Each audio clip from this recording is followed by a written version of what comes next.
እግዚአብሔርን ደና ጓደኛ ይኖራችሁ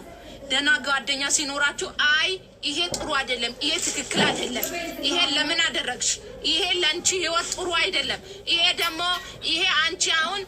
40,000 ድርሃም ወይ 50,000 ድርሃም እቁብ ተበድረሽ እቁብ ወጥቶልሽ ሰርግ ከምትደግሺ 10,000 ወይ 5,000 ድርሃም አውጥተሽ ጓደኞችሽን ጥሪ ይበቃሻል ይጂ ቤተክርስቲያን ቁረቢ አለቀ የምረን ነው እኔ እውነቱን ነው እኮ የሚነግራችሁ አለቀ ሌላውን ደግሞ ሱቅሽን ትከፍቺበታለሽ ውዴ ቢዝነስ ውዴዋ ቢዝነስ ማኒ ሰርግ ልደግስ አይደለ ከሀገር ያወጣሁት እኔ ደግሞ ማን ያቀኛል ጎረቤት ለምን ለዱባይ ላይ በልጣችሁ ደግሞ ነገ ኢትዮጵያ ስንገባ እኮ እንረሳሳለን አንተዋወቅም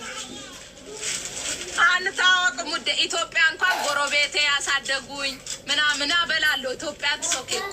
እዚህ ነው እዚህ ደግሞ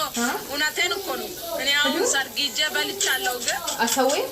ነገው ነገሬ ስገባ አላቀሽም አጣቀይም ውዴዋ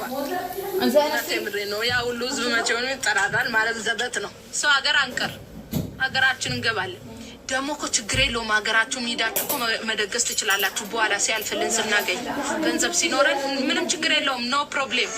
ዋናው ገንዘብ ይኑርሽ የዓመት ነው ብለሽ ቤሎሽ እንዳቃርገሽ ትመጫለሽ አለቀ